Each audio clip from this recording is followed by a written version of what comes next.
So welcome back everyone to another edition of the Toronto Blue Jays franchise on MLB 20 The Show. Today we're going to be taking on the Baltimore Orioles in Toronto. Ryan Borucki would get the start for us in 6 starts and 34 innings pitched. He had a 6.23 ERA. Overall, a pretty good start to the season. I'm hoping that his ERA can get a little lower, as he is probably one of the few starters on this team that I want to keep for the future.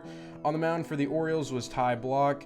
In 7 starts and 31 innings pitched, he's had an 0-5 record and a 6.54 ERA. So just like most of the other players on the Orioles, he hasn't had a great start to the season. Now we take you top of the first. Hanser Alberto up on an 0-2 pitch. He's going to swing at that one, and he's going to go on the drop third strike. However, it's going to be complete. The throw to Vladimir Guerrero, so he's out. And then top of the third here, Chris Davis up at the dish, and he just strikes out. He continues his woes. And then we go bottom of the third, Bo Bichette taking that 2-1 pitch, sending it into left field for a base hit. He'll get on to start and open up the inning. Up later with 1 out and a 1-2 count, Lourdes Gurriel Jr. He'll hit that one into left field, and that one will just carry over that left field wall and get out of the park for a home run. So Gurriel would open up the game early, giving the Blue Jays a 2-run lead. Overall, I'm pretty happy I was able to finally hit with that guy. I mean, for a while in most games, I just couldn't get on base with Gurriel, and then hitting this home run, it was so satisfying.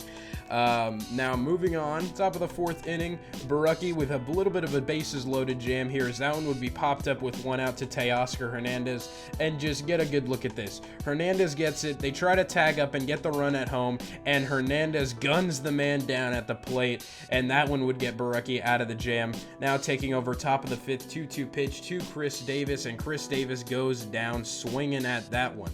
And then later in the same inning, Jose Iglesias would line that one to the third baseman. Gurriel would have some trouble with it, wouldn't be able to get the throw in time, and that would be 1 man on with 2 men out. Hanser Alberto up at the plate now, as he would send that one into left field, getting 2 men on for Trey Mancini. Borucki slowly building himself into another jam thanks to that error from Gurriel, and then Mancini would really make him pay for it, as he would send that one over the left field wall. It would be a 3-run home run for the Orioles, and it would get them back on top in this one. Moving on now to the bottom of the 5th inning, the 1-2 pitch to Joe Panik would be taken over the leaping glove of the first baseman and into right field. The right fielder would have trouble with it, but Panik would get on with 1 man out.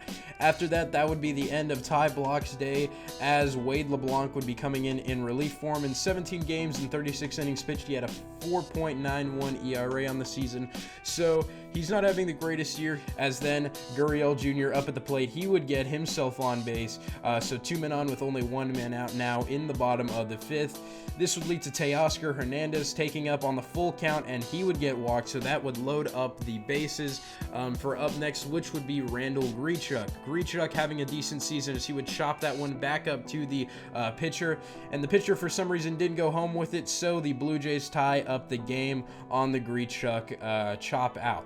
Then Vladdy Jr. up at the dish, he would line that one into left field. That would score 2 runs and get him on first with 2 men out. So now the Blue Jays with a 5-3 lead, leading to Danny Barnes coming in here. 18 innings pitched, 4.5 ERA. Not a terrible year, but also not the biggest sample size compared to LeBlanc. And then Teoscar Hernandez would be up bottom of the 7th now, as that pitch would just hang a little too high up there, as Hernandez sends that one into left field. No doubt about it, that one would be a home run, and that one would get the Blue Jays on the board. Hernandez continuing his impressive season out of the cleanup hole for us, as he gets his 6th home run on the season, making this a 6-3 Blue Jays lead. Moving on now to the top of the 9th, Tim Meza would come in with 13 innings pitched with a 3.38 ERA. He's been one of the better relievers for us this season. Pedro Severino up at the dish, he will go striking out. Chris Davis up next, he'll strike out, swing and a miss at that one, bringing it to a 2-out game. And then Jose Iglesias would try to make something out of nothing. However, that would be lined straight to the left fielder, and that would end this one. So the Blue Jays get another win on what has been so far a pretty impressive season. They're going to move to 19 and 16 as the Orioles continue their big struggles this year.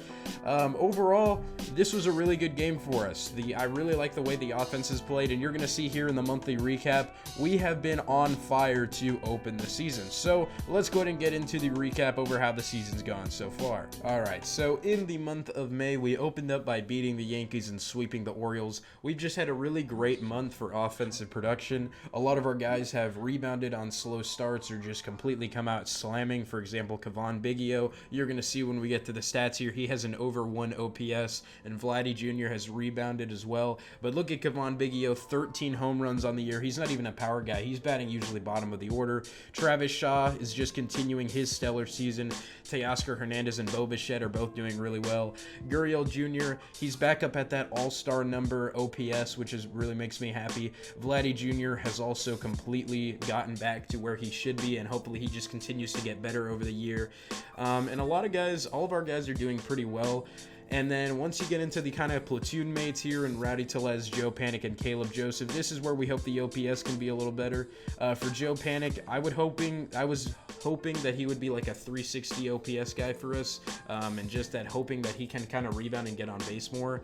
As for the pitching, Anthony Bass and Tim Meza are still doing their best out of the bullpen. Tanner Rourke and Hyunjin Ryu have been the best starters we've had so far this season. I'm really proud of how the pitching rotation has played this year, considering that going into this series, I was thinking that pitching was going to be a big problem.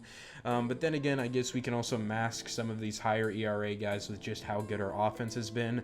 As for Ken Giles, the 6 ERA is really not what I want to see. I want to see him get that better, get that down, because then hopefully if he just continues to have kind of a sloppy season, we're going to shop him at the deadline.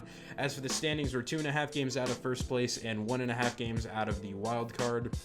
So overall, I don't know if we're going to make the wild card this season. We're probably not going to make first place in the AL East just because we're competing against the Yankees, but hopefully we can continue our productive season so far. I'm not sure yet if we're going to be sellers or buyers at the deadline. Most likely we just won't do anything, or we'll maybe trade Ken Giles or something. But other than that, that's it for this episode. The next episode is going to be covering all things about the draft. We're going to go over our draft and the players we chose. And yeah, so thank you all for watching, and I'll see y'all in the next one. Peace.